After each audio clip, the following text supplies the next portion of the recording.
Hello, Cherries fans. Well, it felt like a South Coast smash and grab on Saturday night as AFC Bournemouth got sucker punched late on in front of the Sky cameras as Christopher Nkunku's late strike ensured that Chelsea stole the points from a Cherries side that probably needed to be more clinical when it mattered. Ironically, I think Chelsea fans were seeing red throughout most of the game, but it was the Boscombe fans that were feeling blue at full time. But throughout it, the relevant colour seemed to be yellow. 14 bookings handed out by Anthony Taylor. Madness at Dean Court. Welcome to the second look, whether you're watching or you're listening. Thanks so much for joining us. My name is Sam Davis. My name's Tom Jordan. And we're delighted to be joined by Mr. Jack Tanner. How are you, Jack? Well enough. A little bit disappointed we didn't see 3 points yesterday, but a good performance. Quite excited to watch, so. Yeah. Absolutely. So I would usually be saying Jack Tanner from the Bournemouth Daily Echo, but you've moved on now, haven't you? And you've got a new project. Yes, so it's a local website covering local football. So AFCB, CP, so mainly focused on Cherries.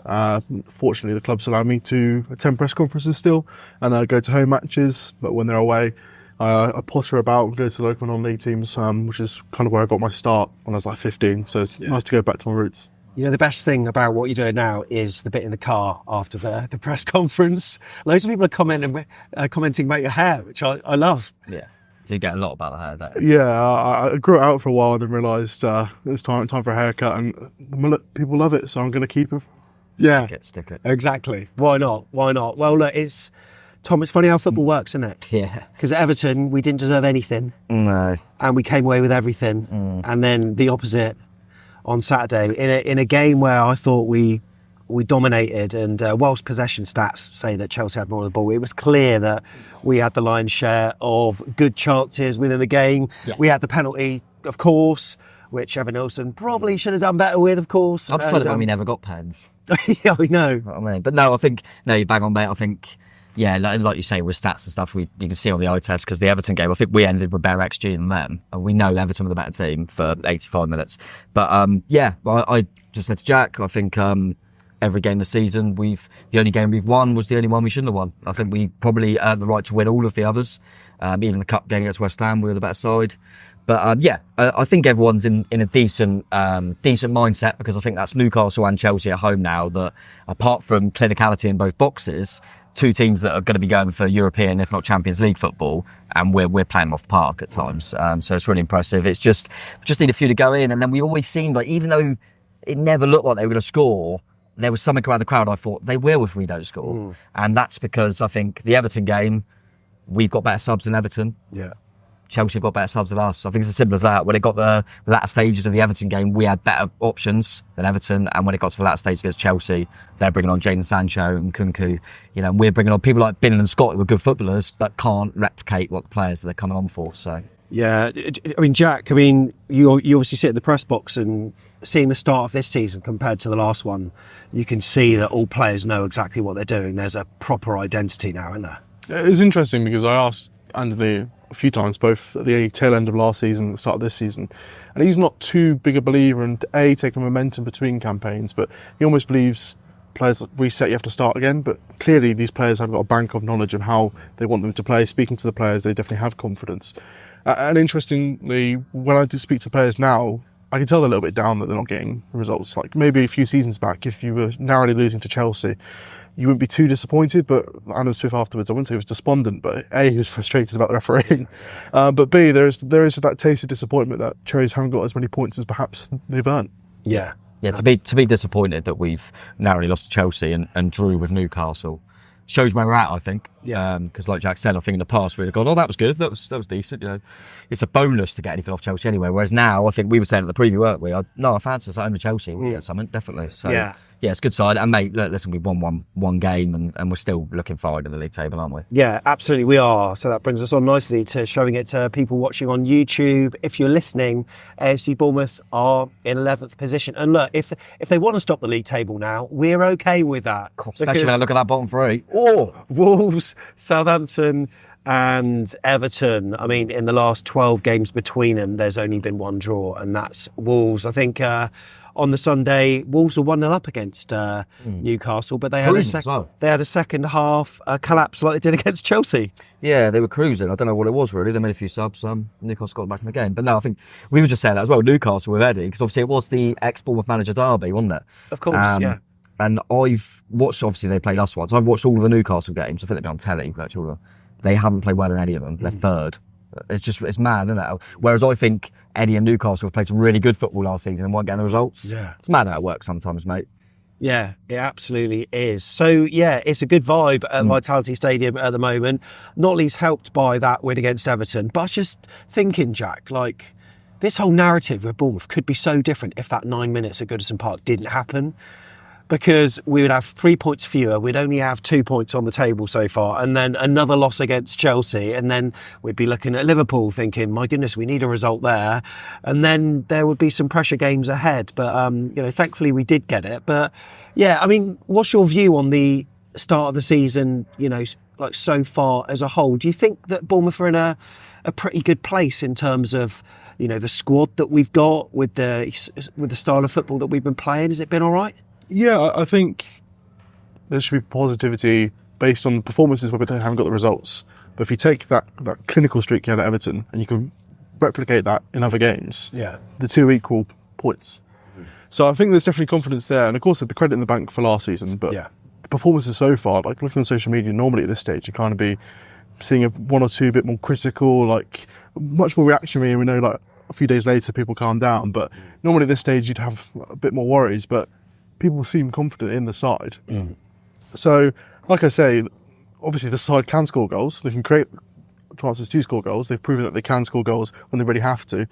I wouldn't call Liverpool a free hit, but it's somewhere where it's probably there's 3 places still in the Premier League where you don't expect Cherries to get anything. It's Anfield, the Etihad, and the Emirates at the moment. So if you take that confidence in the fact that you can score goals and you can create chances against pretty much any teams, they should be still somewhat confident, even though it's going to be a real difficult ask. Do you think it doesn't help that Forest got a result at Anfield on Saturday because they're going to want to react at home, aren't they? And typically it's us that go there. Yeah, I think Forest's style of play definitely at the moment suits playing against bigger teams. Like their fans, they've almost got that like underdog mentality where they're happy to be a bit scrappy, sit back and hit teams on the counter, and then claim the scalps. Where we know that Cherries going to go to Anfield and they're going to go toe to toe. That may backfire, but sometimes it produces magic like Old Trafford. Yeah, and they are at Milan in the week. Yes, of course. I thought this. I thought you never want to, like Jack said, especially them 3 big boys. And you could probably chuck teams like Tottenham and that in there as well. If you've got to play them all. So if you had to pick, I think you would choose after they've just been away from home in Europe. So if we can take that a little bit, I guess. True. But yeah, I think like I agree with what Jack said. I think there's reasons to be positive.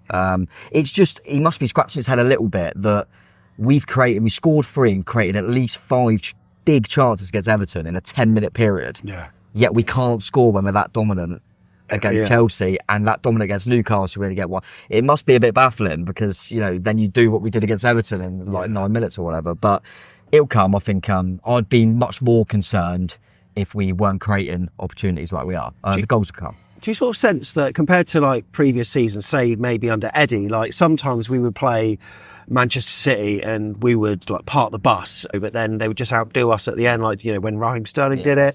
I think there was a 1-0 as well. Whereas if we tried to play how we would play against the likes of when we played Hull and beat them 6-1 or whatever, we would get severely punished. Now it seems when we're going toe to toe with teams, games are closer. Well, we're not getting battered. Yeah, no, it does seem that way. I do think actually that despite the style of football, I think we've just got personally better defenders as well. Exactly, that's it. And I just think that helps, regardless of any style you play. Yeah. I think Zabani and Salesi or Howson is no disrespect to defenders we've had in the past, but that's a massive upgrade, isn't it? So, and I think Smithy's now got that experience defensively, and I actually think we'll probably come on to him, but I think maybe it's taken a little bit out of him going forward, but Milos Kerkez looks so much better defensively already this season, I think. When you think about the average age of what the defence was versus what it is now, exactly, they're a lot quicker, a lot more agile and stuff. And look, well done, Tom. You got 11 out of 11 with your team prediction there, and if you're watching on YouTube, you can see it on screen. If you listen to the pod, Travers in goal, from right to left at the back, Smith, Zabani, Senesi, Kirkes. Of course, we had Cook and Christie as the double pivot, Tavernier on the left, Clivert as the number 10, Semenyo on the right-hand side, Evan Nilsson up top. Of course, we know the front four like to move around, and Chelsea, you got 9. No, I'll tell you what, I'll take that. 9 out of 11 with, which is not bad. I'll take that. And I didn't know Gusto was blooming injured. No, you didn't. And I did actually get it up if you want. I actually said on WhatsApp, if he is injured, they'll put Nazazi there, didn't You I? did. So I'm a bit annoyed. You had a bit of a mare, by the way. So the one I got wrong was that Vega, who hadn't started yet, I don't think. Yeah. So I didn't, was it Enzo Fernandez was out, wasn't it? I didn't realise, so no, I'll take that, mate. But yeah, I think from the Bournemouth one, just quickly, I thought with Dango's injury, made it easier because he would have been knocking on the door. And I just thought, which was obviously right, that Araujo's been in Mexico. They played at like 2 a.m. or something our time. So I thought, when you've got Smithy there, I did expect him to start. Yeah. And he pocketed Neto, by the way. Yeah, well, you know, pyrotechnics when the game kicked off, but it was fiery throughout as well. I thought we started off really well, Jack. It was a really intense performance, and I'm trying to think of the chances that Chelsea had. Travers's save. Yeah, I remember one when halfway through first half. Yeah, when Jackson nearly went through, but I think it was offside anyway. Worldy of a sliding tackle by Senesi, cut out, but I think it might have been off anyway. Yeah. But Bournemouth were dominant, weren't they, throughout that? Yeah, I think again proves just how confident, even though results aren't there, the attackers, they flow so well. And of course, at the moment we keep on looking at Semenyo, he's been fantastic down the right, but I felt that was one of Tav's best performances, and that's saying something because each week so far this season you keep on reminding him of that first Premier League season he had. Because not only does Iraola really rate his work rate and his positional play, but the reason fans love Tav's for that first season was the goals and assists, and he's reintroducing that back into his game after quite a frustrating season last year. But I did think early doors, especially in the build-up, when it seemed like Chelsea were going to have to play one defender out of position, I did think that was where Cherries really had to target. Yeah. Dissection down the right, I think, really couldn't keep the tabs. But even Semenyo against a more natural and confident left-back in Cucurella still gave him a game more than a handful, quite literally at times as well.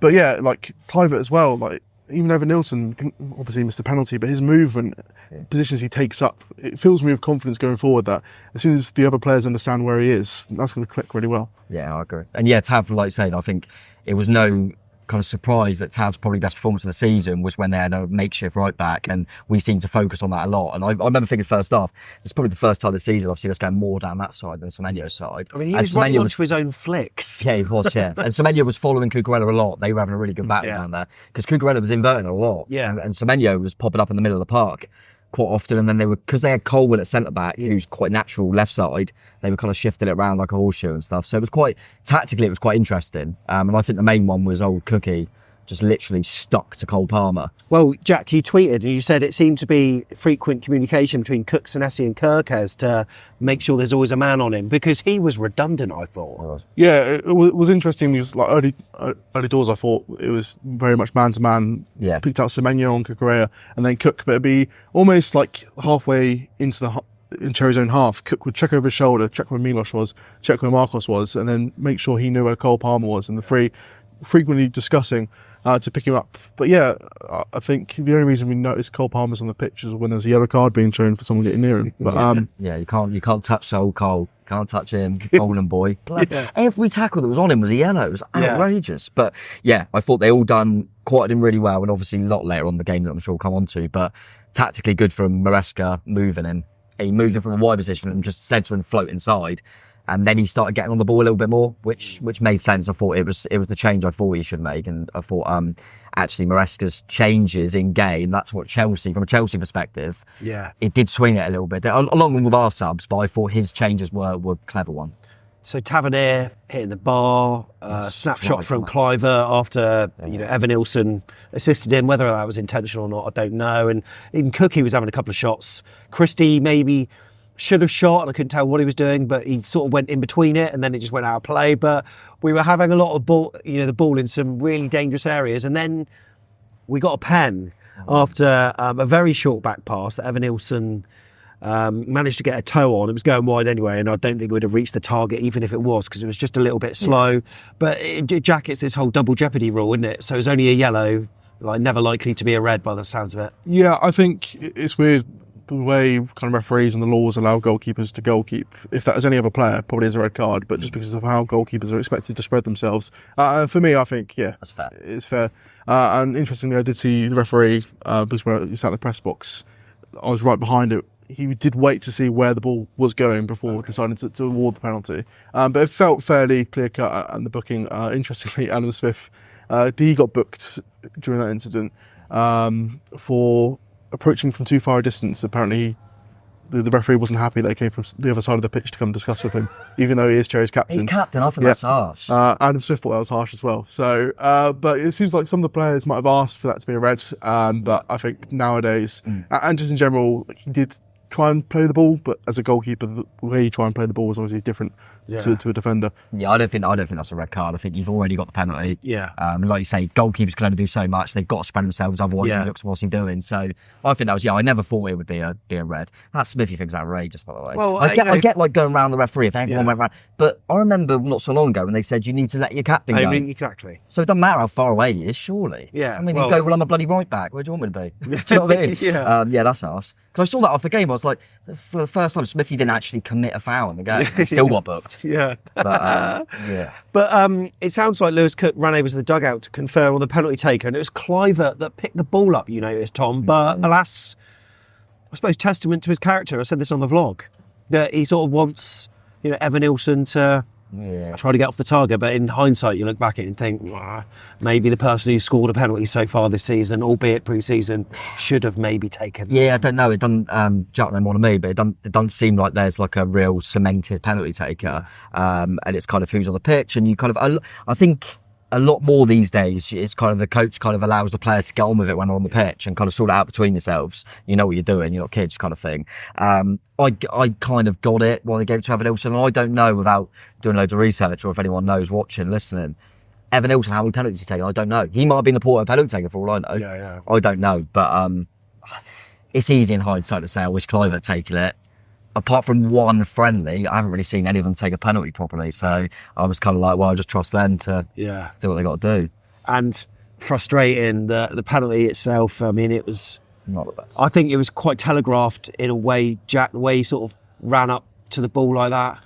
Yeah, obviously in hindsight, if he scores it, you talk about it being a really confident run up. But as soon as he kind of like change the angle of his approach, and I kind of went, I'm not sure about that. But of course, like I say, sometimes that sends the goalkeeper the wrong way. It's a brilliant penalty. I'm not necessarily worried, but of course, like you have that gesture of giving him the penalty to get his first goal.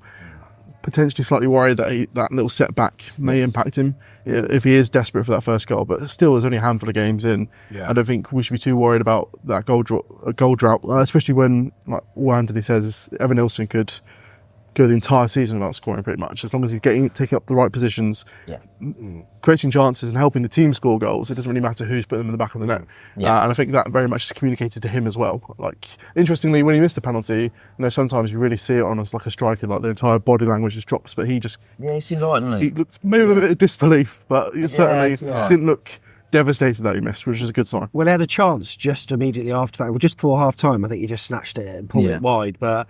Yeah, it obviously didn't affect him. And you know what? There have been a few people on social media. I haven't seen a lot of it, but I can imagine it's the usual type of people that fly off the handle very easily. But a few people criticising the transfer already. I mean, early days. I mean, do you remember Dominic Solanke? Yeah. He took a long time to get off the mark. So I wouldn't worry yet. I do appreciate that I'm not sure on the comparisons with when we signed Solanke. I think it's very different. Solanke was brought in as a backup striker. We had Callum Wilson and Josh King. It didn't matter because he could bide his time to get into the team. Whereas, unfortunately, Evan Nilsson be brought in for that fee because you've got to come and do the business. But as Jack said, I think it's easy with strikers. Obviously, you want them to score a few.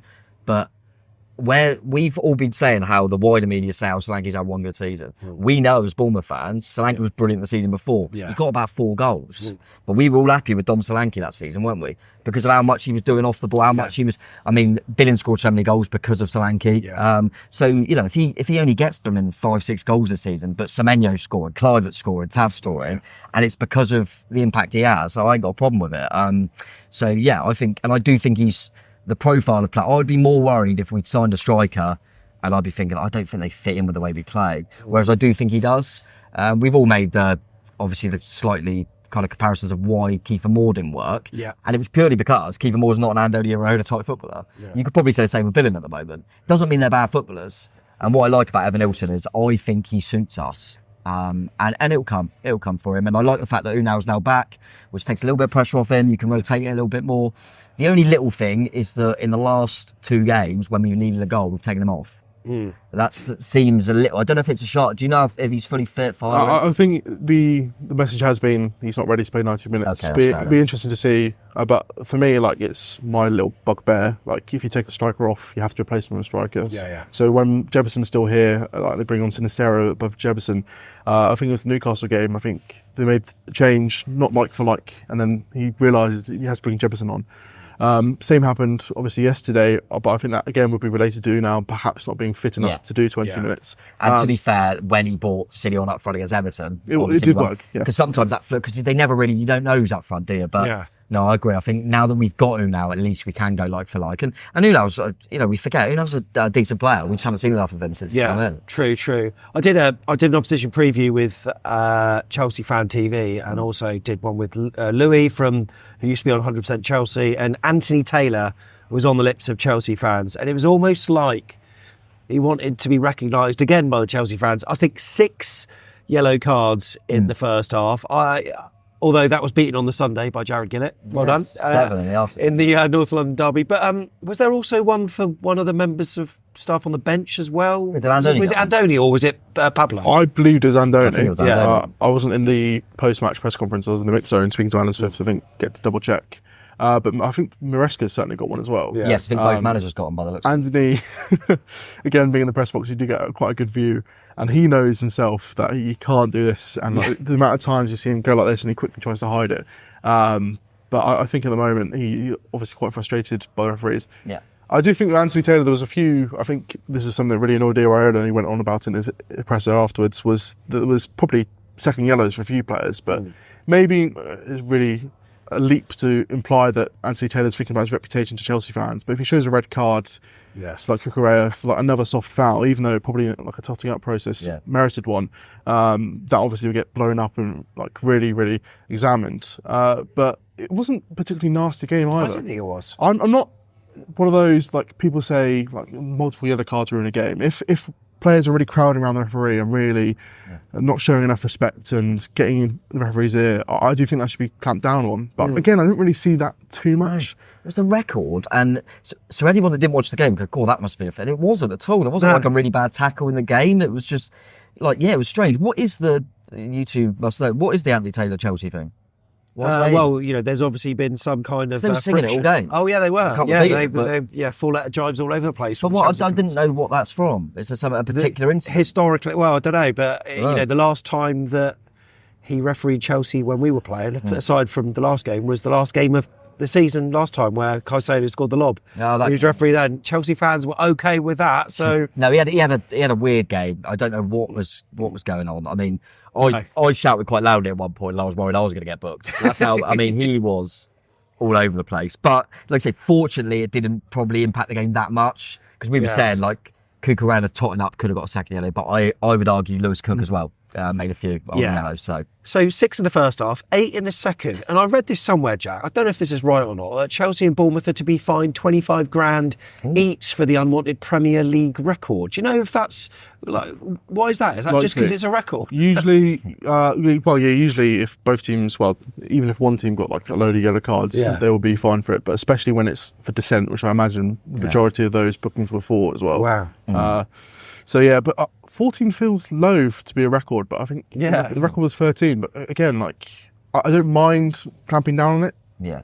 A, if it's consistent, and B, if it really merited it. There's just a bit of moaning. I don't even think there was many gestures. What really annoyed me, there was one really early gesture, I think it was from Madueke, who clearly did it. Yeah. Right in the early of the game, or one of the Chelsea players did, and that didn't get picked up upon, but then the rules kind of changed. Yeah, and I'm sure Andoni, when he first come to us, he got booked for doing that. And I think you might remember, Jake, he said in some sort of press conference that abroad, that's quite a common thing, and I need to learn that in England you can't do that. And he seems like he just naturally goes like that. And you do probably see a lot of foreign players do that, because I don't think it's clamped like abroad. So I feel for him a little bit, but he should have learned by now. You played 6-a-sides recently, and your team went down to 3 men, didn't it, at one point? How much did you get fined for that? No, we didn't, mate. Yeah, you didn't at all. So inconsistent.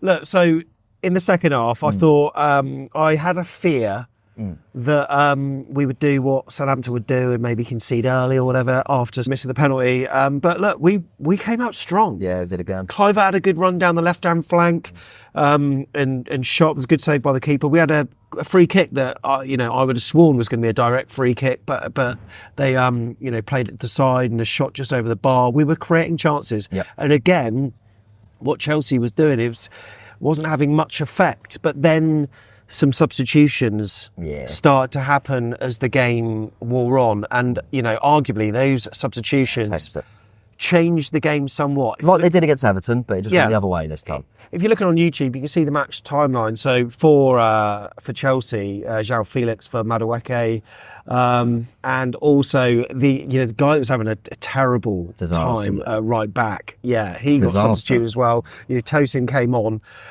but then for us. So Evan Nilsson, Ryan Christie making way, Sinisterra, Alex Scott coming on, and then Adam Smith and Kluivert for Araujo and Billing. Later on, it was Tavernier and Unal. But it seemed that substitutions, it felt like Chelsea had a lot of the ball. Once that happened, the energy just went. It just it changed. I don't think any of them really. There was a few. I don't think, for example, I don't think Araujo when he come on or Sinisterra were particularly bad. Even Unal at the end. Scott had a stinker, unfortunately. The thing about Scott is he can't do what Christie does, which is a real problem, because then we take Christie off and we lose something in that midfield every time that happens. Yeah, so is it me, or if Christie is good, we're good. If Christie isn't so good, like even Everton, we don't function. We don't function. So he's like the pivotal player. I think we certainly need. I actually think that. It's difficult because in game when, Lewis is already on a yellow and playing for, 70 odd minutes. But I actually think he could probably do that role better than Alex Scott, do the Christie role and put Scott in the Cook role. Yeah. But the problem with Scott is that the problem with Scott in this weekend was, okay, we know you can't do what Christie do, so do what you're good at and use the ball well. We kept getting the ball away. It was awful. It was passing, and that's not what we're used to with Alex. Certainly not what he's there to do. Billing just simply cannot do what Kluivert does. He had the ball, used it well a few times, but there's a few times, I think you said it, Sam, as well, that, like Celestia in particular, looking for them balls in the channel where Kluivert will run. Billing's not making the run. Just not that sort of player. Quickly mentioned, by the way, we said the other week how you set Kluivert a target.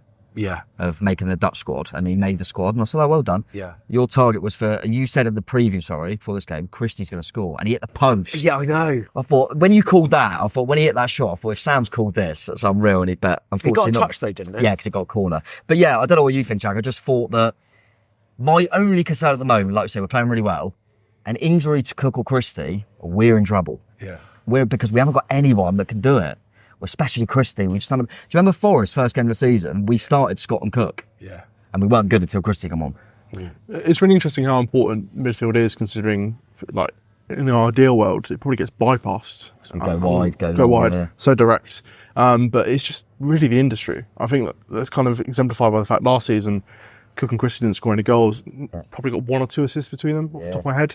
Obviously, they can score goals, but their main jobs is the industry. And I think with Scott, it's a case of, I don't really know what his best position under Iraola is. Yeah. He's really got the technical ability to be in the 10, but he seems to get somewhat lost in that position. Yeah. And when he plays a bit deeper, he obviously can run, he's quite athletic for his age, but you don't really get the same feeling of industry. I think sometimes that's just like the eye test, when perhaps if I was to go look at his numbers, they probably are going to be really close to Ryan Christie.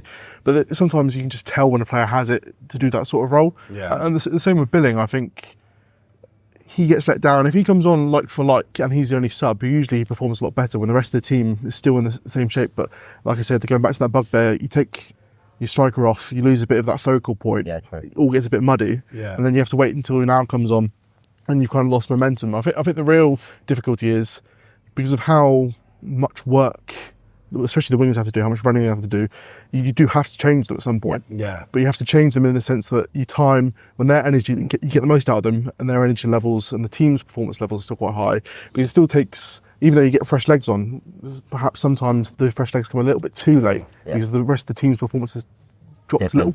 Yeah, no, definitely. And Clive's a prime example. He always comes off, pretty much always, because the aggressiveness of his press on that all game. He's going to have to at some point. And then what adds to that, particularly in this game, is they all get bookings as well. So then their press can't be as good anyway, because if they get it wrong, they're off. Well, that's one thing worth mentioning, because Cook and Christie both got, as we say, you both got booked. We may have said it already, which means that their intensity naturally, like you say, it does drop. I suppose the one myself, I would have liked to see when within 5-10 minutes I thought it ain't working with Scott and Billy. I would have maybe switched them two. I would have been interested. I agree that I don't know where Scott's best position is. I actually probably think it's in Lewis Cook's position, but he ain't Lewis Cook. So then he's just a backup. Unfortunately, I do think that's probably his best role. That's where he plays for England a bit more. Yeah. Even though he had a bad week for England as well, personally. What's weird is that if you said to someone, Jack, like, we signed 2 players from Bristol City, one of them we paid 25 million for, and the other 10, you would never be thinking that Alex Scott's the 25 million pound man. No. Semenya, whereas when you see Semenya, I think it's a bit chicken and egg with Scott, where he needs obviously more game time for us to figure out exactly how he fits in to Andy's style of play. Yeah. But you can't give him that. Like, unfortunately, in the Premier League, the margins are so tight that you have to prioritise getting results. And the developing of players, of course, that goes out the window when your only left back is Milos Kerkez and a young talent. But obviously, Scott doesn't quite fit perfectly. I think it's a similar case to Traore, where there's clearly a player there, clearly got really good technical ability, but doesn't quite fit the way Anthony needs his players. But with Scott, I think with Traore, it's very much as a style thing. You probably need to move on. With Scott, there's potential there, but there's also mouldable potential. You very much feel you can get something that benefits Anthony and the system. Yeah, no, definitely. And what was weird though is we had a stag do the other week. We were in Bristol, weren't we? And one of my mates, Bristol City fan, sorry. And he said, when I said about Smelly, he goes, I didn't really like Smelly. They weren't that bothered that he said he was alright coming out of the game. So it's strange. That's why I think a lot of it is a system thing, because Semenyo was kind of, if you remember when Gary brought him in, he was kind of like the backup of Dom up top. And we moved him wide. Obviously, we're talking about Christie now when he was never a centre midfield player. We all know that Philip Billing not long ago under Gary O'Neill was a massive part in keeping us up in the way that Gary O'Neill played. It's very much a system thing. I just hope, like Jack said, with Scott, with his age, with the type of player he is and the qualities he has, that we can find it. We will be able. I think we can find it with Scott, definitely. And I hope once he gets fit, it's a similar one with Brooksy as well, because I look at the way we play and don't forget suits Brooks. So I hope he can get in somewhere as well. One of the things that when we look at the average positions, it sort of underlines that, when Scott came on for Lewis Cook, he was a lot deeper, but also the game was just a lot more stretched. And that's, for both sides as well, because Chelsea were quite condensed, but as soon as they made the substitute, the game sort of spread out a little bit. And this is where they came into their own a bit, Tom. And I don't know, I just sensed that the quality of players that they had on the pitch would probably lead to them having more of a chance, which would be put away, and it proved to be the case. The ball was in the net at one stage, by the way, through Evan Nilsson, but it was offside. But he did head it into the net. I think a few people didn't realise that the linesman. I think I saw it on the telly. Flagged. But look, it's such a weird goal. I've watched it time and time again, and it seems like Nkunku pirouettes through 3 Bournemouth players, like almost untouched. And Jack, like your view of the goal, it's weird because I think Senesi had an exemplary game. I thought it was brilliant. But in that moment, there was a bit of a miscommunication between him, Zabani, Scott. We seemed all over the place for that split second, and it cost. Yeah, it's just the fact that 3 players just get sucked into it. And normally, when 3 players get sucked into it, the complaint is that they're dragged away from the man who then scores. Then they square it to all, yeah. And after the game, again speaking to Aaron Smith, he kind of raved about what an incredible touch it was. It was a kind of a case of me thinking, you do know a little bit more about football than me, admittedly, with over 200 Premier League games. But yeah, just again back to the eye test. Yeah. No manager would like to see 3 players getting sucked up into one moment and getting beaten and completely taken out of the game. Yeah. But again, that just speaks to the quality that Chelsea had on their bench. Yeah. And also those fine margins that we talk about being clinical.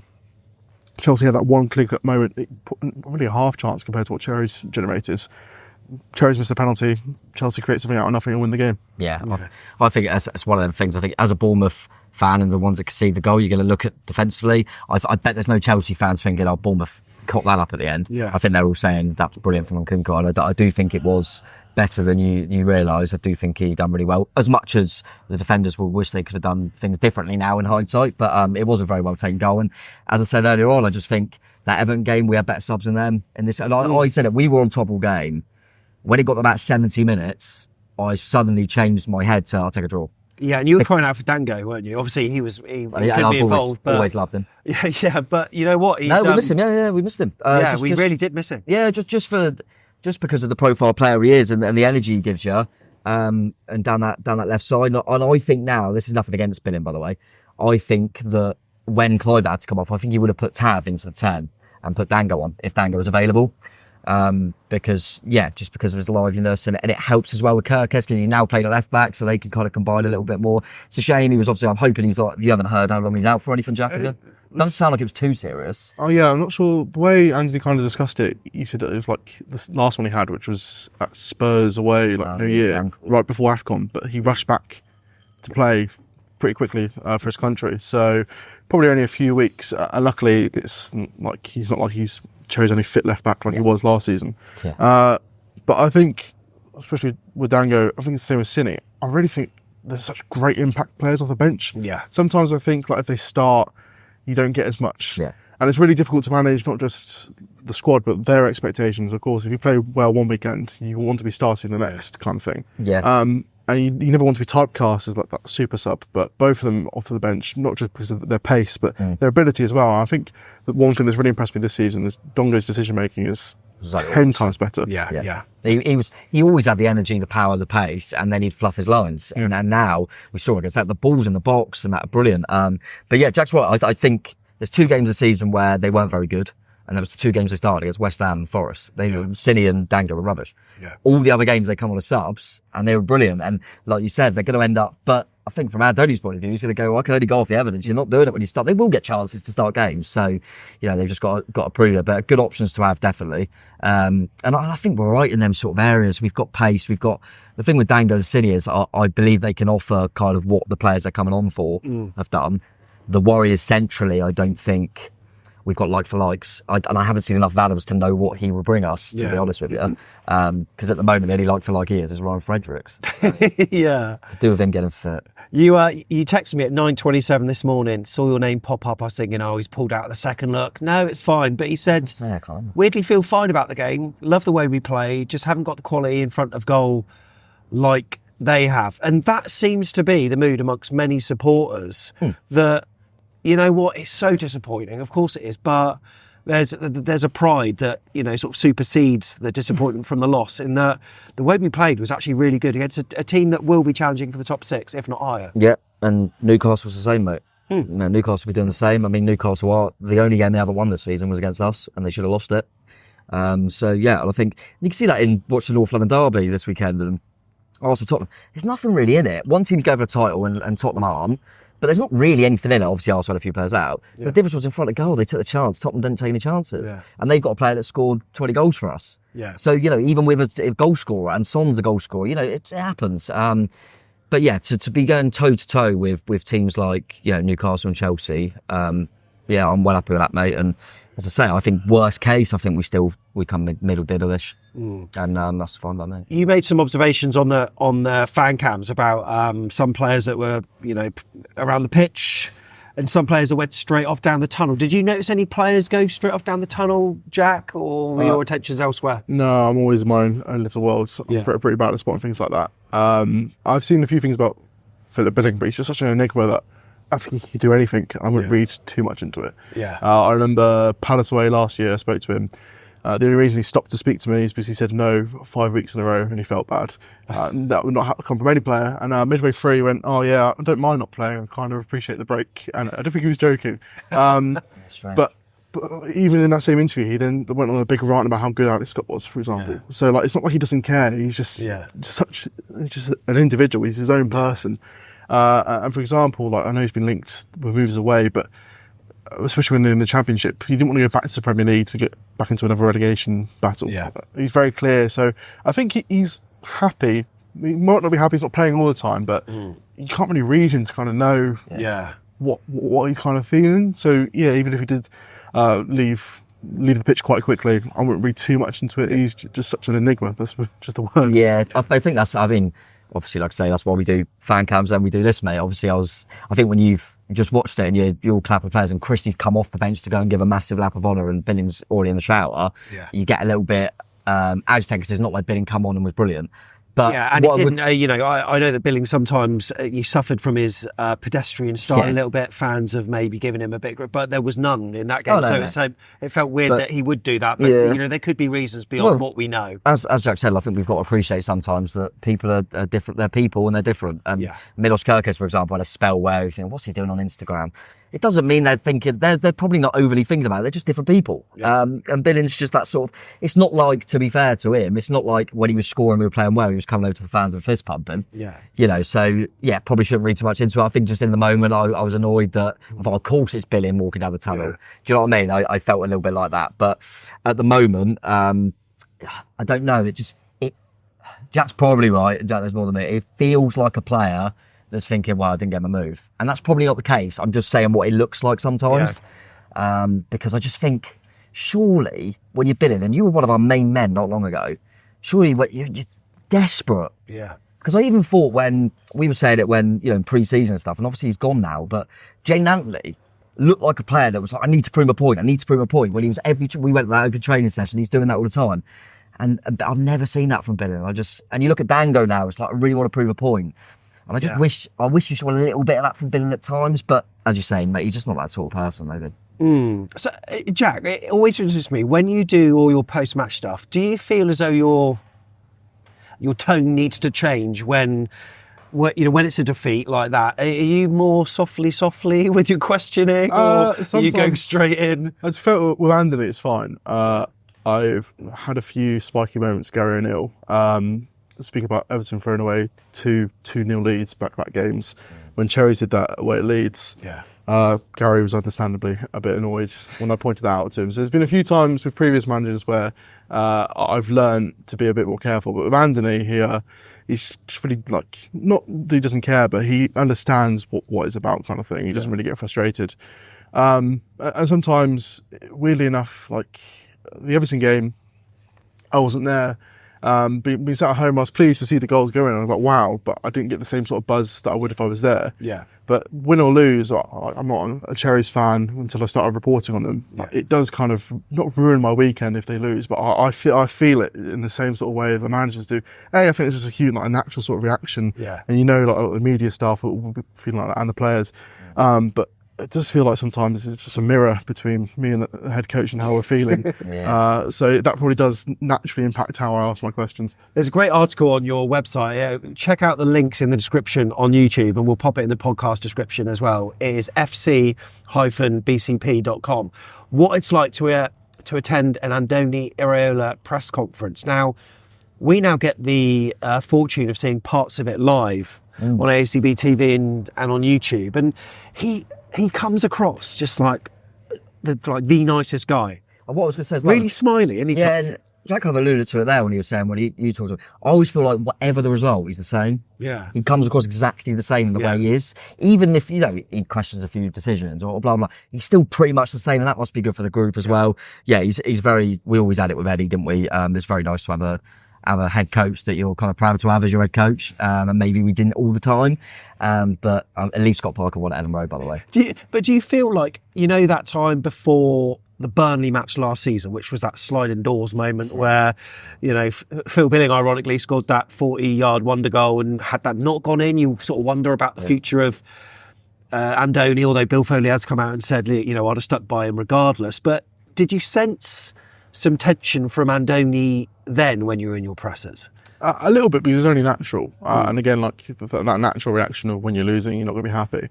And interestingly, the same with Gary O'Neill. I remember coming back from the World Cup break, fans really weren't happy. But in the pressers, you felt really awkward to kind of ask it, because even though you were looking at the results and even the performances, you're thinking something's not right here. Yeah. In the back of your mind, you kind of there's just no noise to suggest anything's happening. It's exactly the same with Andoni as well. Yeah. That he was going to be backed, and all the noise, both situations was national media that weren't at games or weren't really speaking, just looking at the form table, seeing whoever's the least informed side in the Premier League and deciding that the manager's going to get sacked. Because probably other clubs, that's a fairly safe guess. But again, thinking back to it, like, we refer to it quite often now, and like, it didn't bring up a pained expression on Andy's face when he remembers it. It was, he just had to get through it. Mainly that was the fixture lists. And he pointed out at the time, and he's now pointing out again, that it's not the greatest of starts to the season, especially now, the opposition they'll be facing.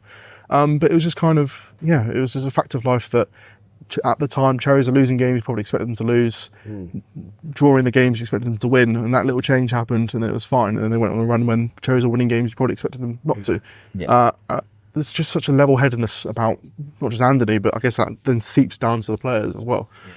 So right now, it's interesting to see for the first time there probably is a bit more disappointment because they're not picking up results that the performances are probably deserved. Whereas maybe if that was last season, there'd still be a little bit of that hangover of, well, we're not relegated yet, or we're still in touching distance. Right now, it's kind of the potential that's been missed is a bit disappointing. Do you get the impression he's happy at Bournemouth? And, I'm not going to put words in your mouth, but obviously he's committed to another year.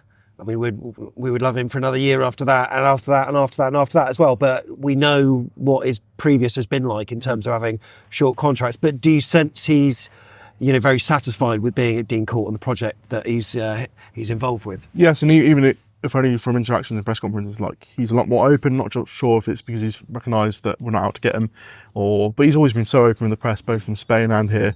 So I'm not sure if it's just familiar faces or the fact that he has got a new contract and a bit of security. But like you say, the narrative always kind of implied that he was not like a mercenary, but ambitious in the sense that he gave him options coming to the end of the season with his contracts. But he's kind of proven that's not the case because there's probably big clubs in Spain where if they sack their managers, poor starts, would love to have him, which you could probably describe as a step up from Bournemouth, but he definitely seems happy here, seems happy in the press conferences, happy with the transfers as well. I think just the whole entire picture behind the scenes, if this happens at another club, you lose like Richard Hughes, now your CEO is going in Neil Blake, you lose your star striker, and then you bring in Thiago Pinto, perhaps that insecurity and instability in the boardroom and higher up can impact things, but it's just something that's happened in the background, and everyone's just carrying on as they go.